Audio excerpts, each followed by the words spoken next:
మనవారు అనే కార్యక్రమం ద్వారా ఉన్నతమైన దేవుని సంగతులను మహాజ్ఞానముగా నేర్చుకుంటున్నటువంటి మీ అందరికీ మన ప్రభువును రక్షకుడునైన యేసుక్రీస్తు వారి పేరిట నా హృదయపూర్వకమైన వందనములను తెలియజేయుచున్నాను.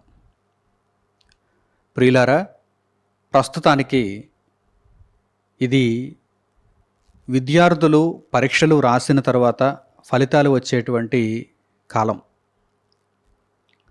విద్యార్థులు వ్రాసినటువంటి పరీక్షలలో కొంతమందికి మంచి ఫలితాలు వస్తాయి, ఊహించిన స్థాయి కంటే మించినటువంటి ఫలితాలు వస్తాయి. కొంతమందికి ఆశించినట్టుగా ఫలితాలు రాకపోవచ్చు. అంత మాత్రం చేత విద్యార్థులు కానీ విద్యార్థుల యొక్క తల్లిదండ్రులు కానీ ఏమాత్రము అసహనానికి లోను కావడానికి వీలు లేదు. ఎందుకంటే ఈ మధ్యకాలంలో చాలా వార్తలు ఈ విషయమై ఒక ఆందోళనను కలిగిస్తున్నాయి. సరైనటువంటి ఫలితాలు రాకపోయేసరికి విద్యార్థులు ఆత్మహత్యలు చేసుకోవటం, అలాగే తల్లిదండ్రులు విద్యార్థులను దూషించటం, దండించటం, కొన్ని లక్షల రూపాయలు నీకోసం వెచ్చించానని చెప్పి తమ కష్టాన్నంతా గుర్తు చేసుకుంటూ కోపోద్రిక్తులు అవ్వటం మనం చూస్తూ ఉన్నాం. ప్రియులారా, ఇది ఎంత మాత్రము తగదు. ఎందుకంటే ఇది ఒక లోక సంబంధమైనటువంటి విద్య. లోక సంబంధమైనటువంటి విద్యలో వారు గొప్పగా ఫలితాలు సాధించినా అక్కడ ఘనత ఏమీ లేదు. వారు గొప్ప ఫలితాలు సాధించకపోయినా అక్కడ ఘనహీనత ఏమీ లేదు. ఇదంతా కూడా జానెడు పొట్టను పోషించుకోవటానికి, ఒక ఉద్యోగం సంపాదించుకునే నిమిత్తము పడేటువంటి ప్రయాసం మాత్రమే. ఒక 15 ఏళ్ళప్పుడు, 20 ఏళ్ళప్పుడు, 25 ఏళ్ళప్పుడు ఉండేటువంటి ఆ ఆసక్తి, విద్య మీద ఆసక్తి, ఆ సర్టిఫికెట్ల మీద ఉండేటువంటి ఆసక్తి ఒక 30 ఏళ్ళు, 35 ఏళ్ళు, 40 ఏళ్ళు, 50 ఏళ్ళు వచ్చేసరికి ఉండదండి. అంటే ఇది తాత్కాలికమైనటువంటి ఆలోచన.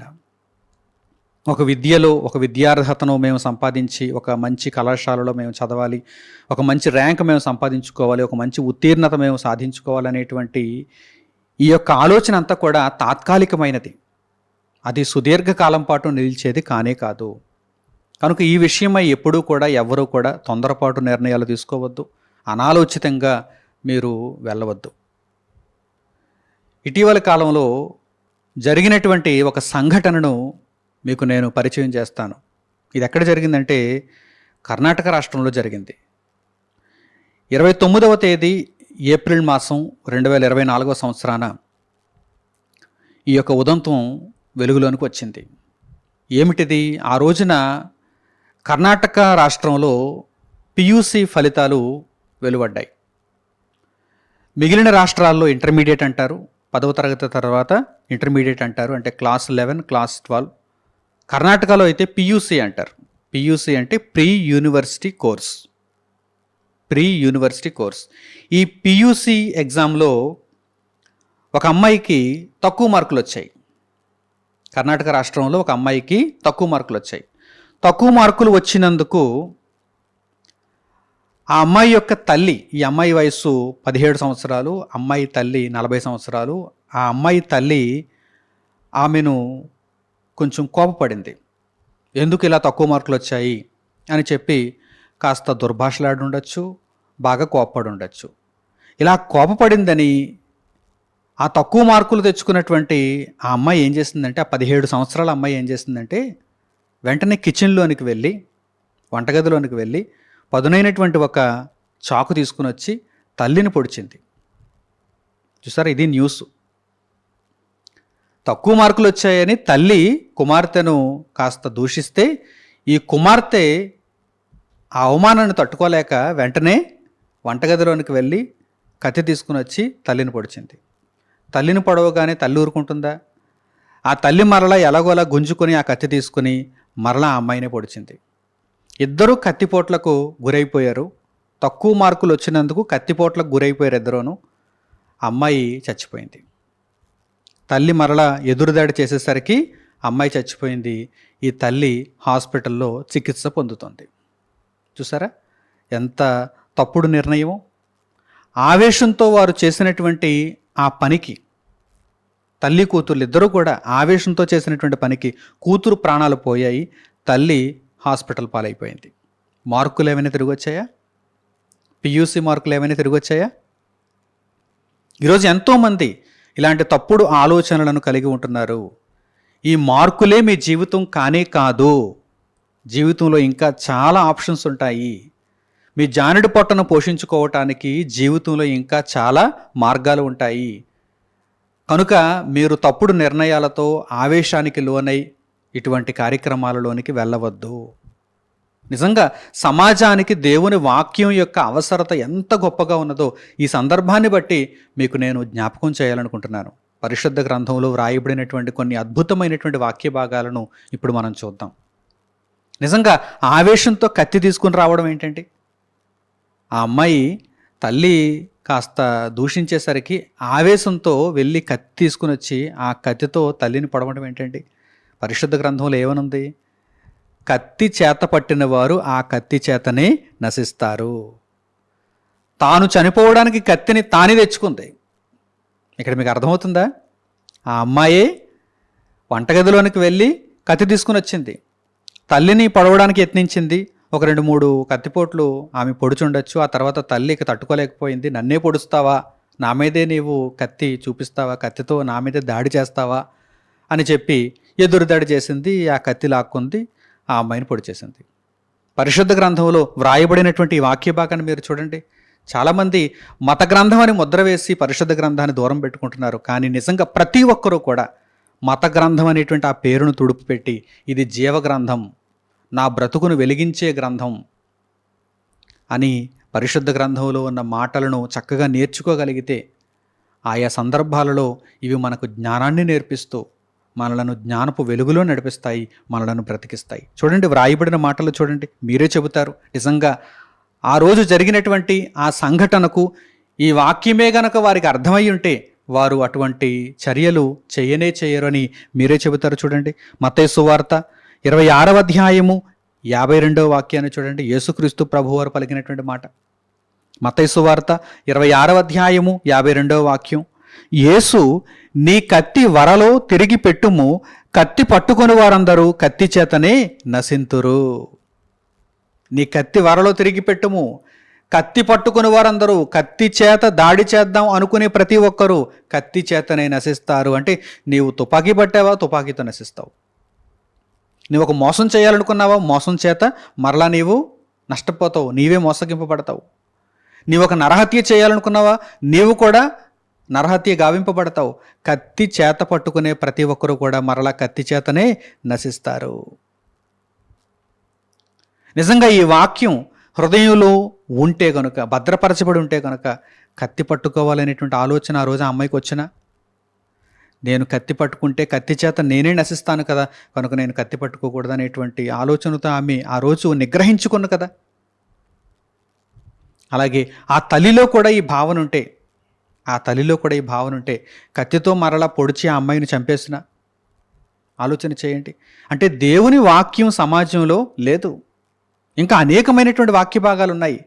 ఇటువంటి వారిని చక్కదిద్దడానికి, ఇటువంటి ఆలోచనలు రాకుండా, ఇటువంటి వారందరికీ బుద్ధి చెప్పటానికి పరిశుద్ధ గ్రంథంలో అనేకమైనటువంటి వాక్య భాగాలు ఉన్నాయి. మరొక వాక్య భాగం దగ్గరకు మనం వెళదాం. సామెతల గ్రంథము 29వ అధ్యాయము 11వ వాక్యాన్ని మీరు చూడండి. కోపపడువారు, కోపోద్రిక్తులయ్యేవారు, ఆవేశంలో నిర్ణయాలు తీసుకునేవారు ఎంత నష్టాన్ని చవిచూస్తారో ఈ సందర్భం ద్వారా మనకు అర్థమవుతుంది కదా. ఇక్కడ మీరు చూడండి, వాక్య భాగంలో మీరు చూడండి, సామెతల గ్రంథము 29వ అధ్యాయము 11వ వాక్యాన్ని జాగ్రత్తగా మీరు గమనించండి. బుద్ధిహీనుడు తన కోపమంతా కనుపరుచును. పియూసీలో తక్కువ మార్కులు వచ్చాయి, సరే నీవు బుద్ధిహీనురాలువుగా ఉండి నీ కోపం అంతా కనుపరుస్తావా, దుర్భాషలాడతావా?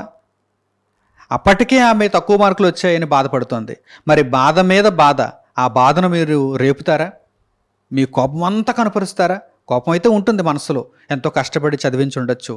కోపం అయితే మనసులో ఉంటుంది, కానీ దానిని కనుపరచడానికి వీలు లేనే లేదు. చూడండి, వారు బుద్ధిహీనులని పరిశుద్ధ గ్రంథం సెలవిస్తోంది, బుద్ధిహీనుడు తన కోపమంతా కనుపరుచును, జ్ఞానము గలవాడు కోపము అణచుకొని దానిని చూపకుండును. కోపం అయితే ఉంటుంది, కానీ నీవు జ్ఞానివైతే, దేవుని జ్ఞానాన్ని నేర్చుకున్నవాడవైతే, నేర్చుకున్న దానవైతే, జ్ఞానము గలవాడు కోపము అణచుకొని, కోపం ఉంటుంది కానీ కోపాన్ని అణచుకోవాలి, సరైనటువంటి మార్గాన్ని అన్వేషించాలి. జ్ఞానము గలవాడు తన కోపమంతా అణుచుకొని దానిని చూపకుండును. కోపం అయితే ఉంది మనసులో, కానీ వెంటనే కోపాన్ని చూపించడు జ్ఞానము గలవాడు. నిజంగా నీకు దేవుడు అర్థమయ్యాడా? పరిశుద్ధ గ్రంథంలో ఉన్న దేవుడు నీకు అర్థమయ్యాడా?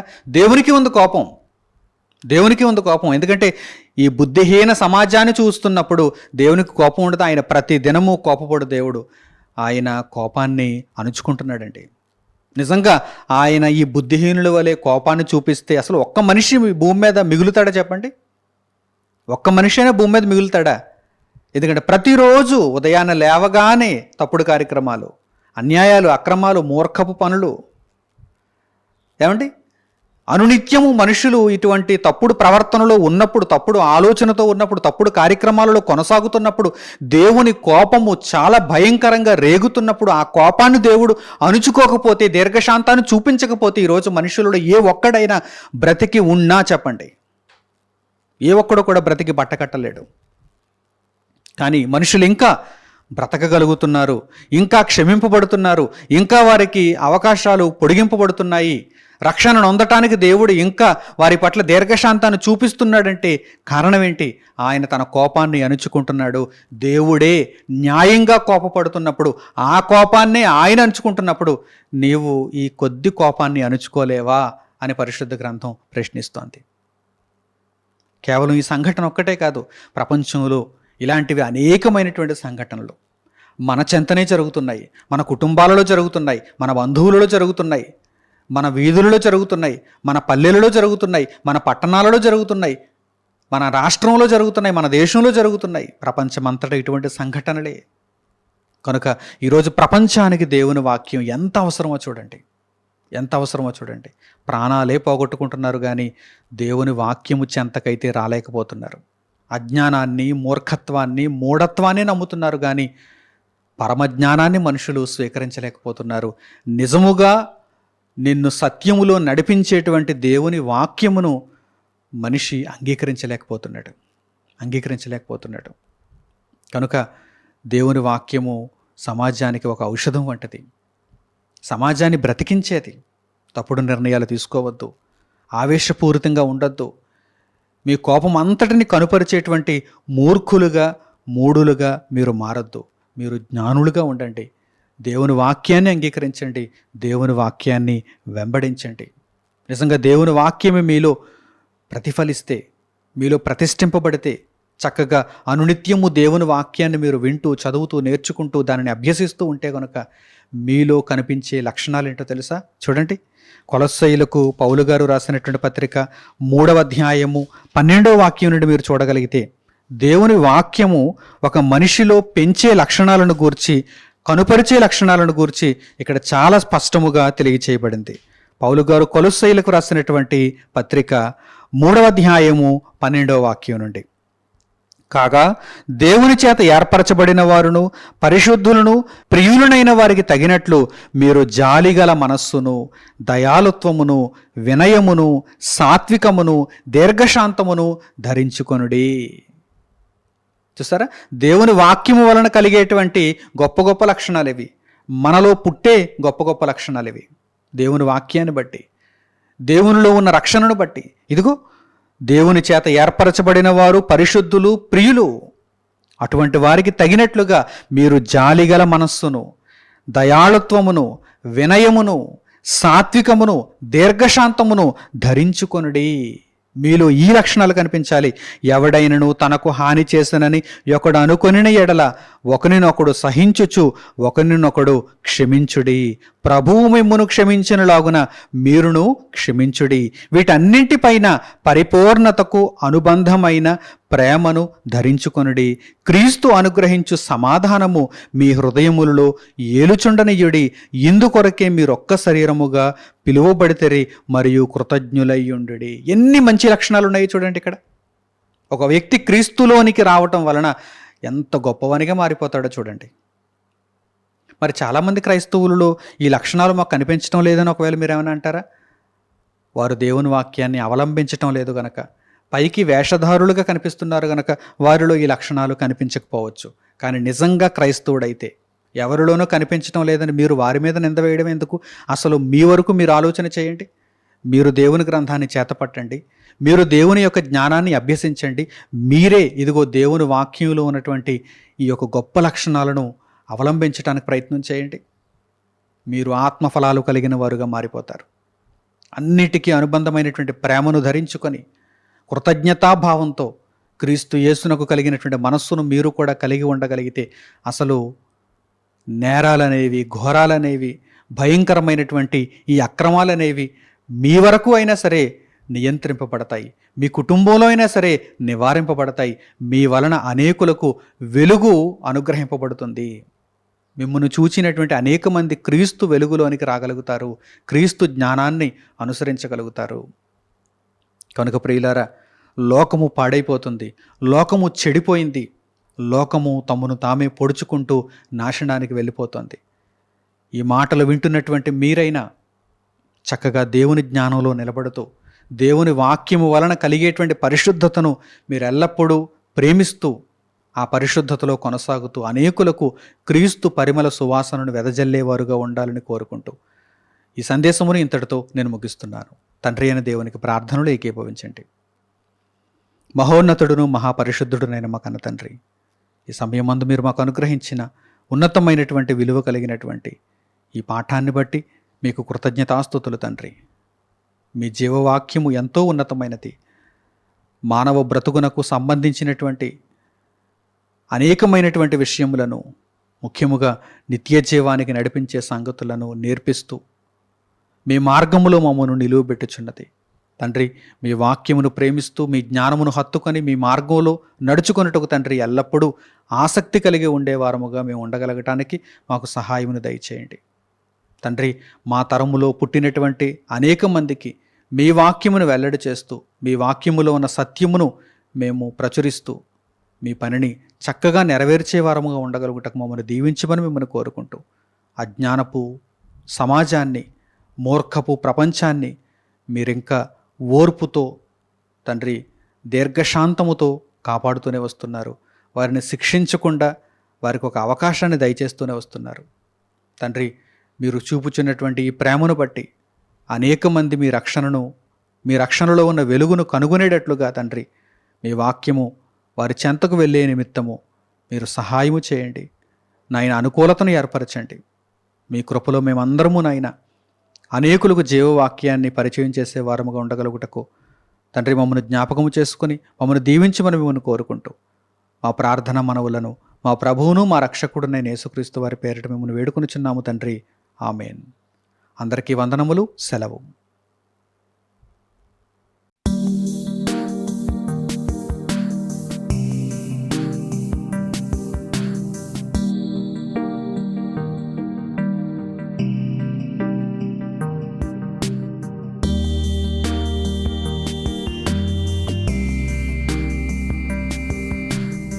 సహోదరులు మణికుమార్ గారు ప్రసంగించిన ఎన్నో ఆత్మ సంబంధమైన సంగతులను ఉచితముగా వీక్షించుటకు మా యూట్యూబ్ ఛానల్స్ ను తప్పక దర్శించండి. మా సమాచారమును ఎప్పటికప్పుడు తెలుసుకుని ఆత్మీయాభివృద్ధి నొందవలనంటే మా యూట్యూబ్ ఛానల్స్ ను సబ్స్క్రైబ్ చేసుకోండి. సత్వర నోటిఫికేషన్ల కొరకు సబ్స్క్రైబ్ బటన్ ప్రక్కనే ఉన్న బెల్ సింబల్ ను క్లిక్ చేయండి. మరిన్ని వివరములకు మీరు సంప్రదించవలసిన మా ఫోన్ నెంబర్స్ 8978414178 మరియు 8333927666. ధన్యవాదములు. ఈ కార్యక్రమమును అనేక మందికి పరిచయం చేయగలరని ఆశిస్తున్నాము. ప్రభువైన యేసుక్రీస్తు పేరిట మీకు శుభములు.